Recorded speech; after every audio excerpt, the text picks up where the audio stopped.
They say the land of Jen is full of hills and rivers, blessed by the gods. But long ago, one woman turned those blessings into fear. Her name was Nafidi, the witch of Jen. No one knew how old she was. Some said she had lived for more than 100 years. Some swore she never walked. Her feet floated above the earth, leaving no footprints. When the sun set and the crickets started their chorus, her shadow would wander across people's doors, even when she wasn't there. Children grew up with a warning: don't whistle at night, or Nafidi will answer.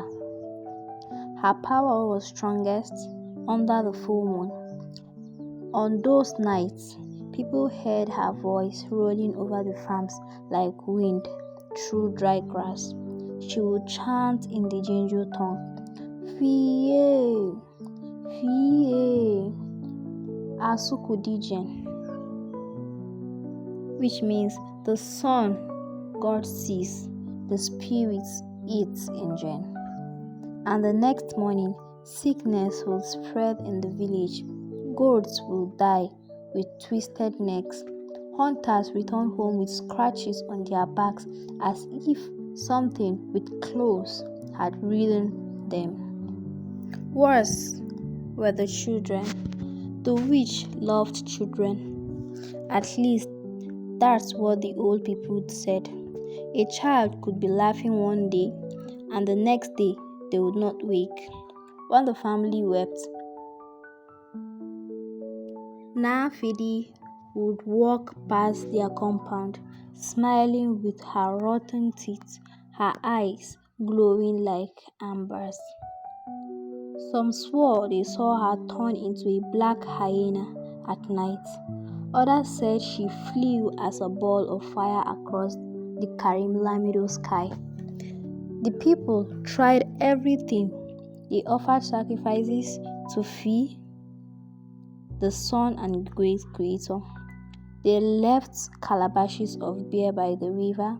They tied charms of moringa leaves on their doors. But still, Naafidi tormented them.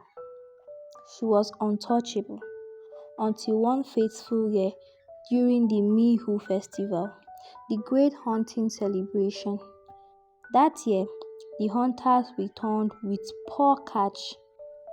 They whispered it was Naafidi's curse. Still, the drums beat and the people gathered in the square. The air smelled of roasted meat, palm wine, and smoke. Then, the fire in the center of the square flickered and died. A silence fell.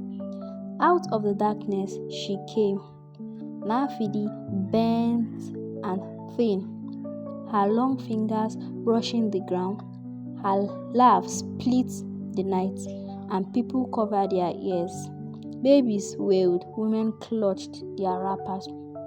She raised her hand and called out, Yuankuma Fiu, Yumankuma Fiu, which means there is none like God, none but me. The people fell to the ground in fear.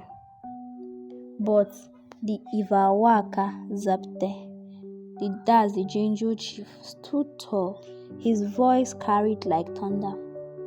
Fima, Gufa Suka, Gufa Nafidi, which means Son, Creator, take the spirit, take Nafidi.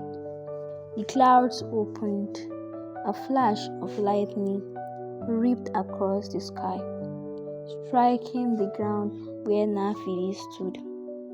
For a moment, the people saw her true form, not a woman, but a writhing thing with wings of smoke and a mouth too wide to be human. Then the earth split. A black hand, like the hand of the underworld, dragged her screaming into the soil. When the fire returned, Naafidi was gone. Only ashes remained. where she stood. Her hut in the forest was found the next morning burned to dust, though no one had set it alight.